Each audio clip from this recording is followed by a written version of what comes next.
Shalom, shalom, peace, peace. This is Jadiel from the Fourth Angels Learning Center. I want to thank you guys for joining our class today. Today's class is going to be a word study. We're going to be dissecting the understanding of the term Gentile and the term heathen. Because of the misunderstanding of these words, many people tend to create different ideas based off of the misunderstandings and read it into the scripture and therefore taking the verses out of context. So what we're going to do is we're going to look at to see what the scriptures reveal as the word Gentile or heathen, and then we're going to actually investigate. That's what we're going to do first. We're going to investigate where the term Gentile and heathen actually originated from. And we're going to look at proof, and we're going to see what the scriptures reveals to show us that these particular terms may have perhaps been inserted into the scripture unknowingly, I guess. And if it is knowingly, it's for a particular purpose that these things were inserted. So we're going to be analyzing that today. So without further ado, I feel like we should look at the term heathen first. So the term heathen, let's see where this comes from. I'm going to share my screen. All right. All right. So the term heathen right here. Right. Let's see if I could. There we go. Term heathen. What does it say? Heathen. Heathen. All right. So this term heathen is not Hebrew, nor is not Greek. It is not Latin. It is Germanic or Old English. It's heathen, heathen. It's Dutch. It comes from the Dutch heiden, as well as the German heidi, heidi. And the Old English word heathen is a Germanic origin related to the Dutch heiden and the German heidi, generally regarded specifically Christian use of a Germanic adjective meaning inhabited open country or uncultivated country or uninhabited countries, or I'm sorry, countries that are inhabited, but it's in very, very poor condition. And it's from the base heath. The word heath actually means open country or wasteland, desolate country, empty, open, desolate country. So this is what the word is used on a normal basis. On a normal basis, this is what the word is used. It says here, what did the word of heathen originally mean? So let's look at this. The definition and etymology of heathen overlap with those of pagan. So they use the word heathen to coincide with the word pagan, meaning a person who believes in anything outside of what the scriptures reveal or what Christians believed at the time. It says both words denote an unconverted member of a people or nation that does not acknowledge the God of the Bible. And heathen, like pagan, is believed to have come from the term for a country inhabitant, or in this case, a heath dweller. A heath dweller. So it's very important for us to understand that, right? So look at what the heath dweller is. The original heathens were pre-Christian North European people who lived thousands or more years ago in the lands around what is now called the North Sea. These included the peoples of the Anglo-Saxon England, Scandinavia, Germany, Frisia. And so the word heathen is an emphasis on the type of land that individuals lived in. It was a poor, undeveloped or uncultivated open land that existed outside. So the term was actually coined by the Roman Catholic Church to denote an uncultivated people or a people who did not adopt their particular way of thinking and living. Let me see if I can find this word heath dweller.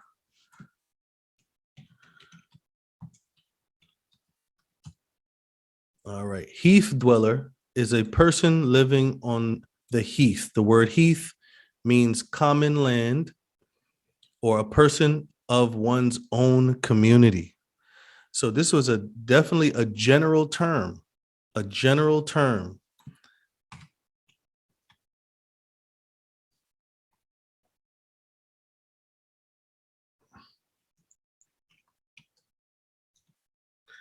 All right.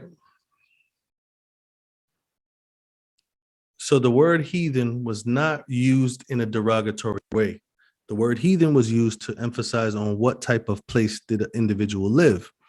The word heathen actually was a term that people who lived in the same uncultivated, poor areas referred to one another as heathen.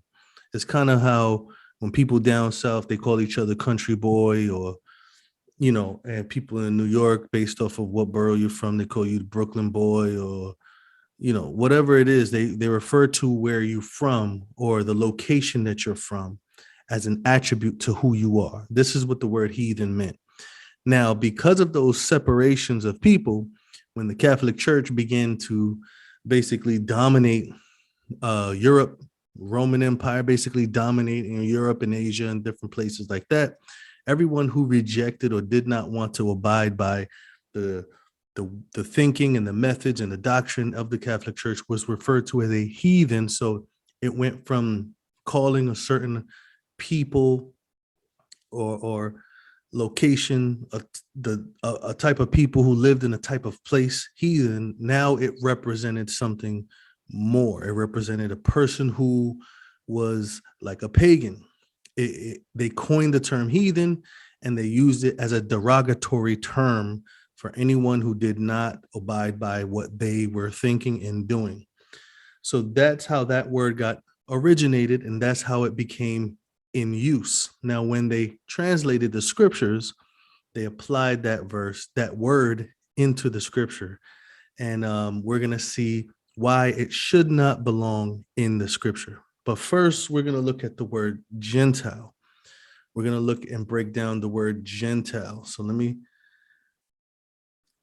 see if I could pull that one out. Okay. Gentile. All right. Gentile. All right. So it's supposedly referring to a non-Jewish person, a non-Jewish person. Let's look at some information on it. All right. I hope that you guys can see this.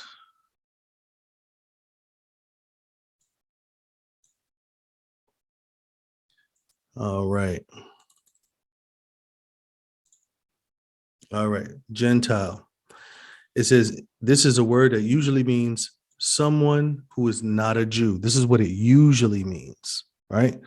So let's look at what it actually means. It says other groups that claim Israelite heritage sometimes use the term Gentile to describe outsiders, notably Mormons. More rarely, the term is generally used as a synonym for heathen or pagan, meaning it's referring to the same thing. In some translations of the Quran, Gentile is used to translate an Arabic word that refers to a non-Jew. Let's look at some facts on this word Gentile. The English word Gentile derives from the Latin word gentilis, and it means of or belonging to the same people or nation, of a nation. The Latin word gen or gens means clan, tribe, people, or family. So the word gentilis or Gentile means nation or people or tribe or family. It says the uses of the word Gentile in English, it still carries the meaning of relating to people or nation, but many people use it to refer to a non-believer. Let's see if I could get a little bit more information on this word Gentile here. So it's a Latin term. So now we understand where this word comes from. The word Gentile is not a Hebrew word, nor is it a Greek word. It is a Latin word. The Latin word Gentile or gentilis was translated into the King James Bible by the Latin Vulgate. Let's look at this. The Latin version of the Bible, the Vulgate, the Latin Vulgate, gentilis was used along with gentis to translate Greek and Hebrew words with similar meanings when the text referred to the non-Israelite people. The most important of such Hebrew words was goy. That's the Hebrew word for the Hebrew equivalent to Gentile. The Hebrew word goy, or in the plural goyim, is a term with the broad meaning of people or nation, which was sometimes used to refer to Israelites. Now, why was it sometimes used for Israelites? Because the word nation was used for the nation of Israel, meaning that Israel was referred to as the nation of Israel, the Goy of Israel, as well as the Gentile of Israel. Why? Because they all mean the same thing. It means people or nation. It does not reference your belief. It does not emphasize on what you believe or what you do not believe.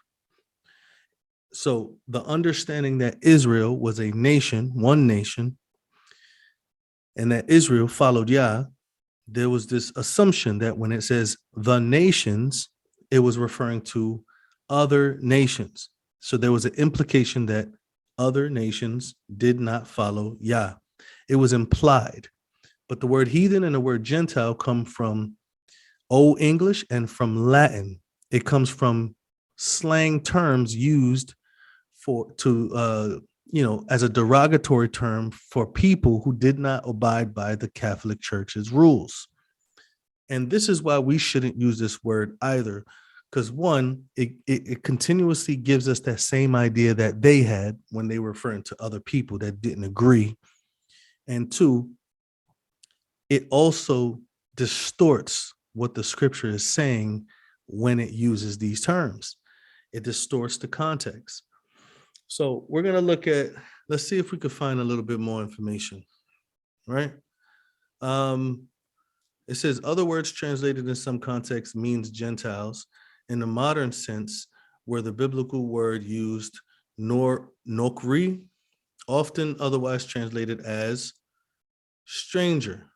So the word Gentile was also synonymous to the Hebrew word nokri, meaning stranger, which is usually translated as stranger. Let's see if I could find. All right. So look at this. These developments in the Bible translation practice were related to the developments in the Jewish, rabbinical, and Christian thinking.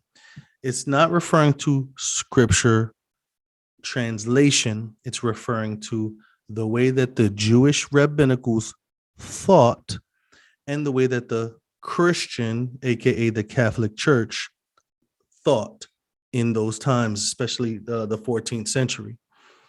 Let me see if I could find this. I wanted to point out the origin of this word Gentile. I think is very important, and as to when.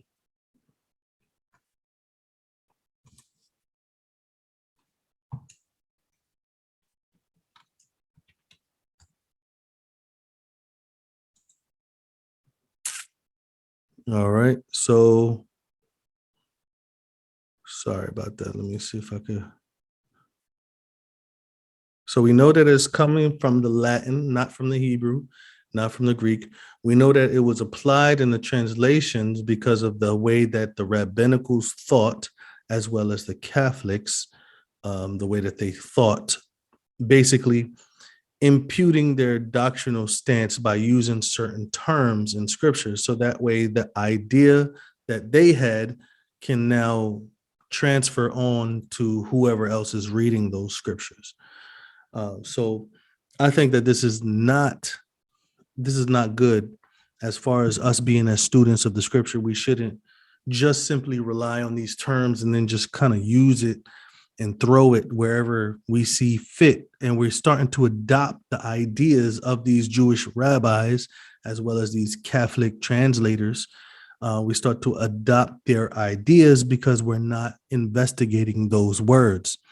And it's very important that we make sure that we are defining terms. So the word heathen comes from the Old English, the Germanic, the Dutch, and the word Gentile comes from the Latin word gentilis, which is where we get our words gene, like genes in your bloodline, the characters that you develop because it's in your genes. That word comes from the Latin word gentilis as well. So we're going to look at Greek as well in the New Testament just to get some more clarity. But let's go to the scriptures. All right. So let's look at the word. What do we look at first? Heathen. Let's look at the word heathen. All right. Check out the context of the word heathen. Leviticus 25:44. It says, both their bondmen and your bondmaids, which you shall have, shall be of the heathen that are round about you. Of them shall you buy bondmen and bondmaids. Let's look at the Hebrew concordance so that way we could have it on. It comes from H1471, but I'm not going to pull it up yet. I want to look at a few verses before we look at that. It says, I will, for their sakes, remember the covenant of their ancestors, whom I brought out of the land of Egypt in the sight of the heathen, that I might be their Elohim, and I am yahuah. So throughout scripture, you see this word heathen. It comes from H1417. We're going to see.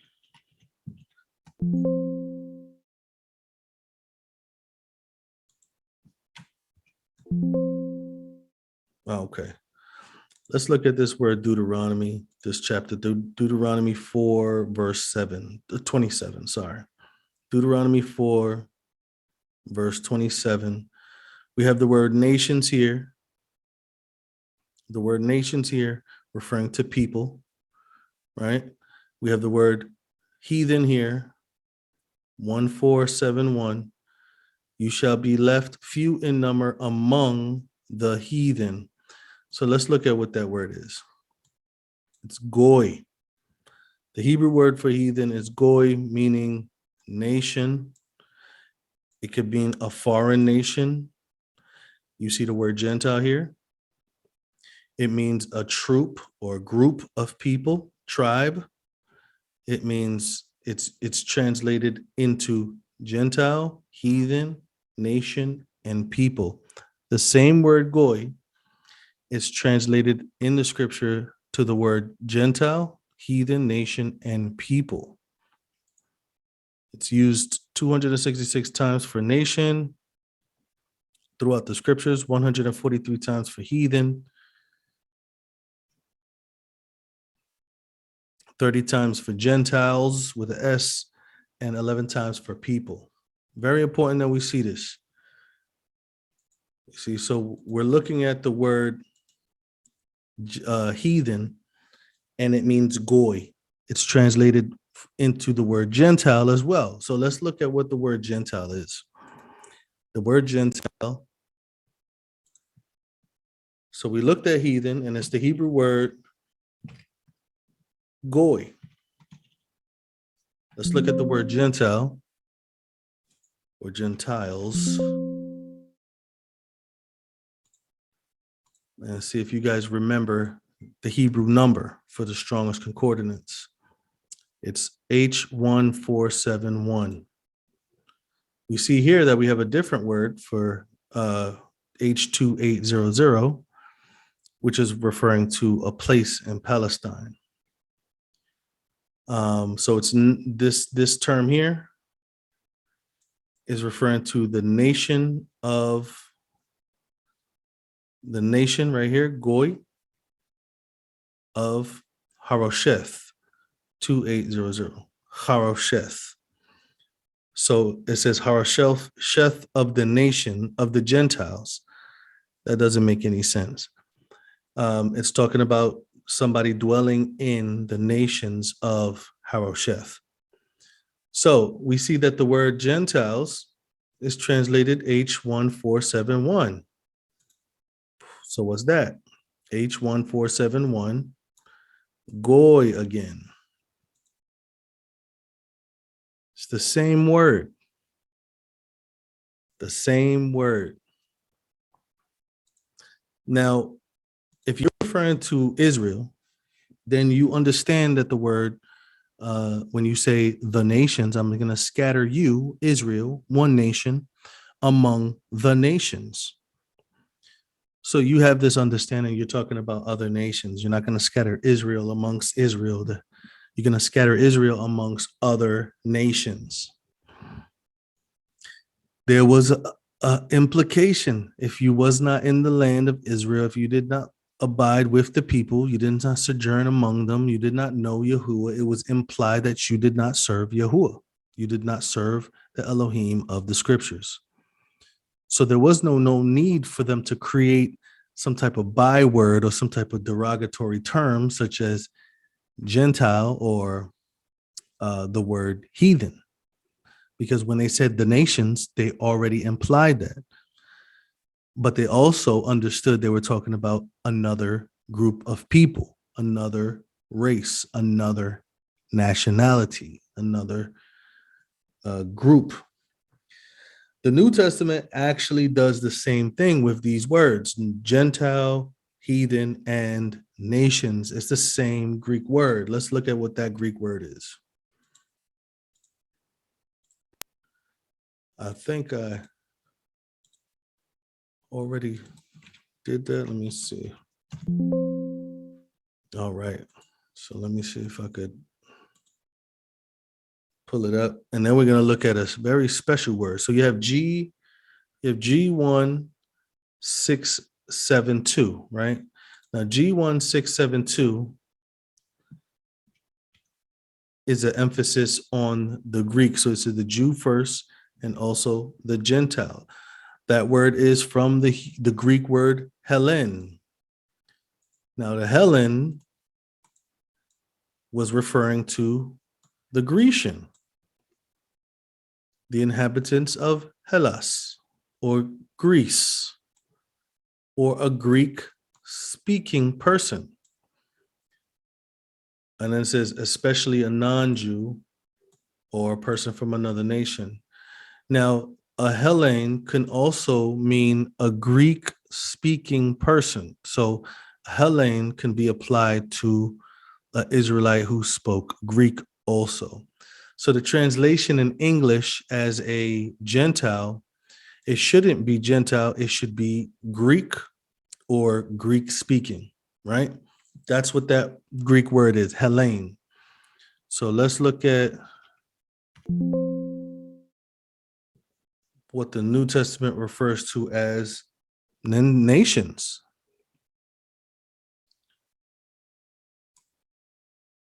Okay, I think this is good. So we have this word Gentiles, G1484. Let's see what that is, right? G1484, the word ethnos. Now the Greek word ethnos, this is where we derive the word ethnic or ethnicity, meaning race. Oh, that's what it says right here.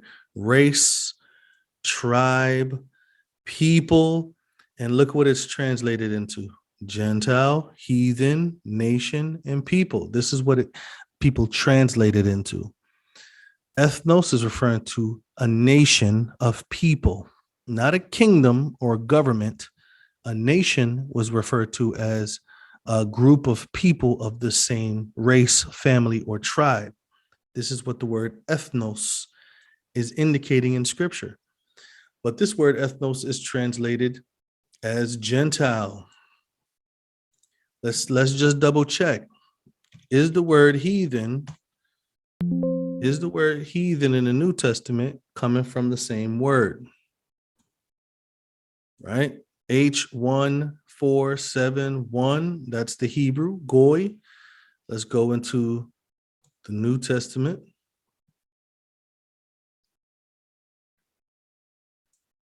H182, it's a derivative. Ethnikos, that's two, referring to nationality, also translated as Gentile and heathen. Why did the heathen rage? G1484. Let's look at more of an example of where we can see the correlation between the word goy in Hebrew and the word ethnos in Greek to see if those are the same words. I'm going to go to 1 Peter chapter 2. Is it verse 9? And look at this verse. But you are a chosen generation, a royal priesthood, a holy nation, a peculiar people, that you should show forth the praises of him who have called you out of darkness into his marvelous light. That word nation here is G1484. That word is ethnos. G1484, ethnos. Let's see if it's equivalent to the Hebrew word goy, because this verse here is located in the Torah. Exodus 19, verse 6. It says, now therefore, is it verse 6? Yes. And you shall be unto me a kingdom of priests, a holy nation. These are the words which you shall speak unto the children of Israel. Israel should be a holy nation. What is that word? Nation. H1471. Goy. That means that if you said this in the Latin, you would say, you shall be a holy Gentile. And the word heathen comes from goy, but I'm pretty sure we're not going to say a set apart, a holy heathen. The word goy is simply the word nations. It should not be translated as heathen or Gentile. Those were personal derogatory terms that the Catholic Church as well as the Europeans have come up with to refer to those who did not have the same beliefs. Now, the word heathen actually had a neutral word, a neutral meaning before they started using it in a derogatory way. They basically referred to one another who lived in an uncultivated, poor area as heathen. They called each other heathen. But then the Catholics, if you did not agree with them, they would refer to you as heathen, and it had a negative connotation to it after a while. So it's very important that we understand that this word Gentile, which comes from the Latin, and the word heathen, which comes from the Dutch on Old English, should not be in the Hebrew and Greek scriptures. It should not be. It should be simply nations, peoples, tribes, race, nationality, ethnicity. Those are the words that we can use to translate it, but not use these terms to indicate their personal beliefs about what these people were. Okay? You can't even assume that anyway, that everybody from another nation doesn't serve Yah. Melchizedek wasn't with Abraham or Israel. Job wasn't with Israel. You see what I'm saying? They didn't walk with Israel. Matter of fact, when Messiah came, anyway, so there's an assumption or implication that the majority of a nation did not serve Yah. But you can't say that everybody in that nation did not understand and serve Yah, serve his rules, his principles, his instructions. That'll be a very horrible assumption. Abraham made that assumption when he went to Abimelech. When he went to Abimelech,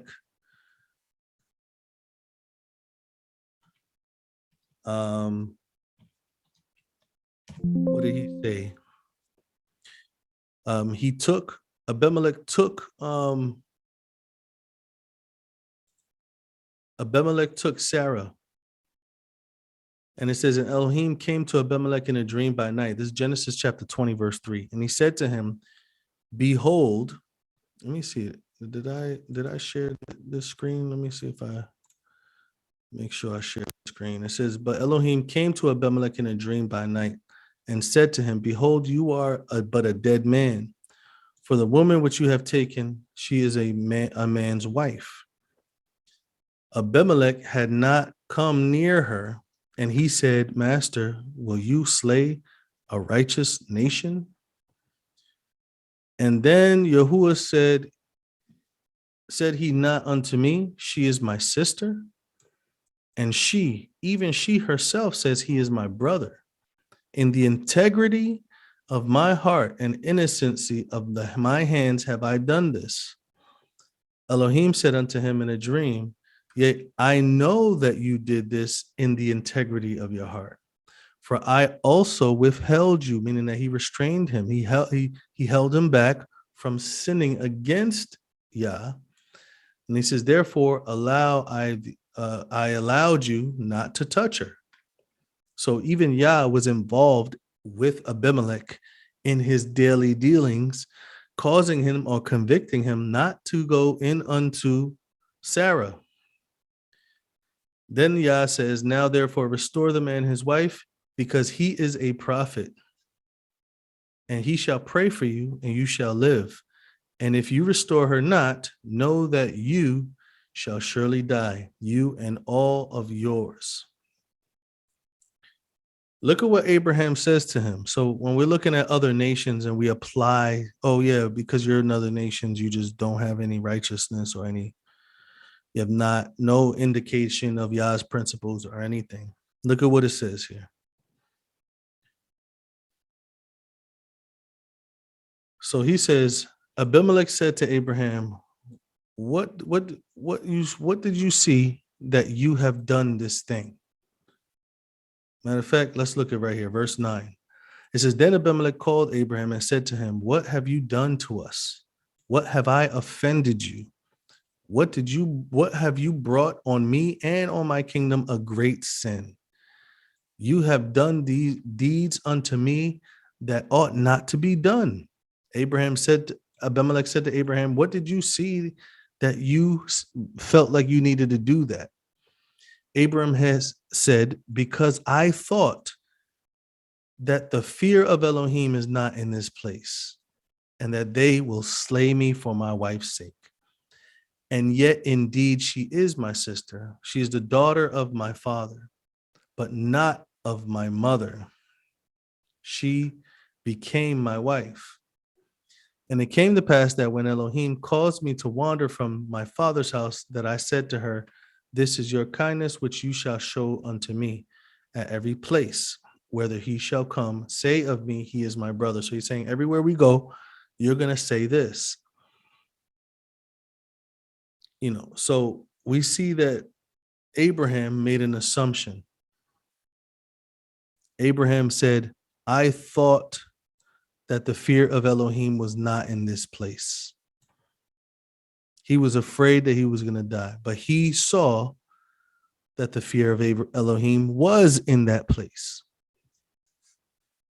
and that they did have those righteous judgments put into place in their government, not to take another man's wife.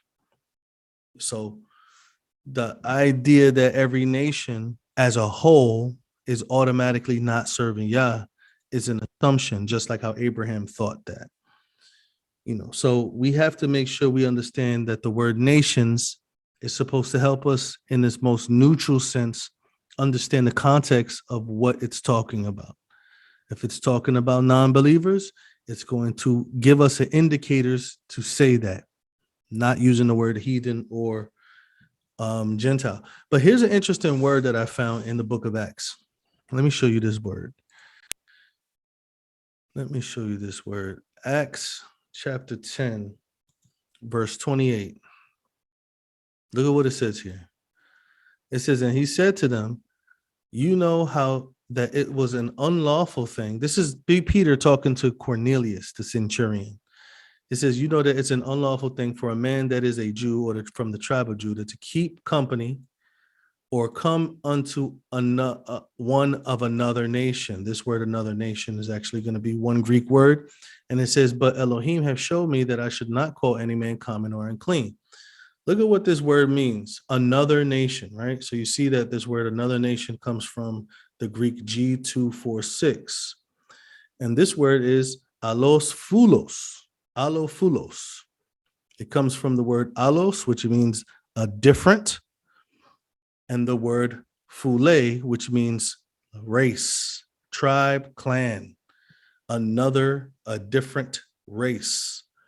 That's what it means here, foreign. And it has the word Gentile here. One of another nation or race or tribe. So what is this saying?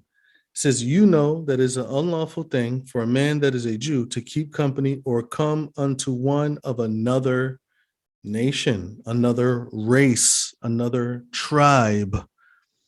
But Elohim have shown me that I should not call any man common or unclean. This scripture is quite clear. This Greek word here is the only time that this word is actually used here. It's the only time it's in the New Testament. Let me show you. So you see here, it's only used twice in the book of Acts for the same term. It's not used twice, it's used once.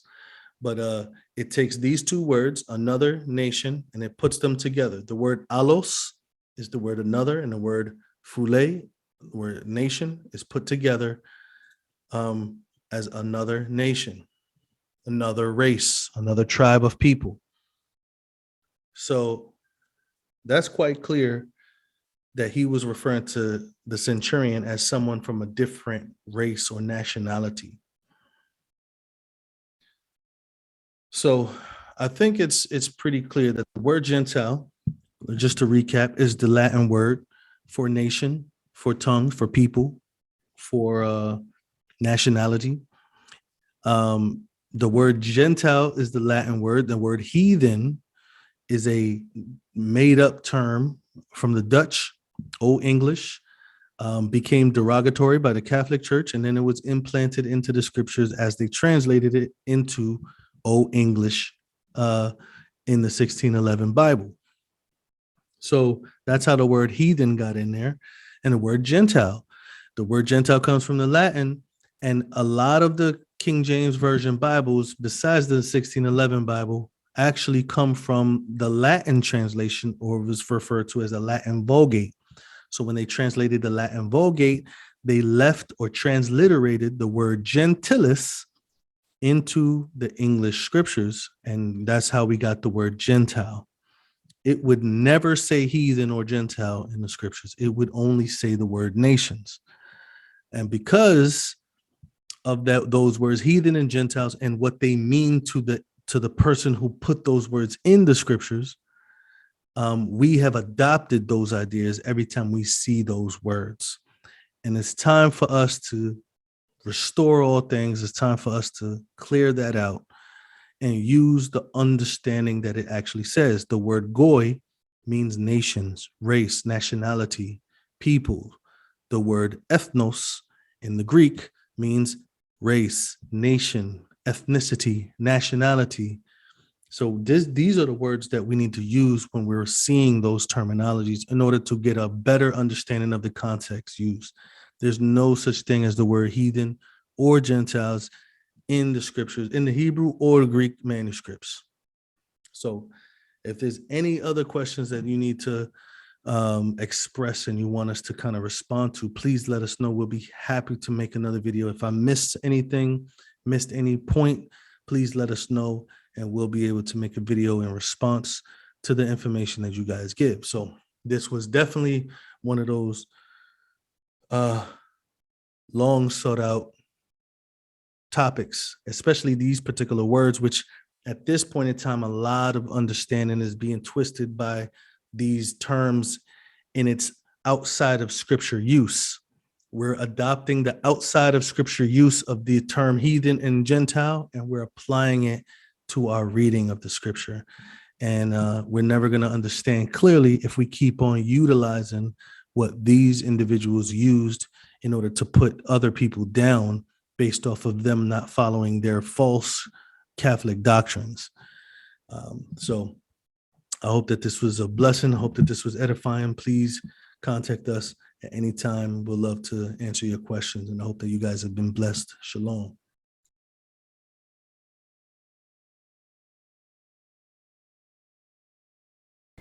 Shalom, shalom. Thank you guys for joining our study today. I hope that it was edifying. And if you want to support this ministry, you can support us on 4alc.com. And don't forget to subscribe to this YouTube page. Click the like button and the notification bell. I hope to see you guys on the next study. Shalom, guys.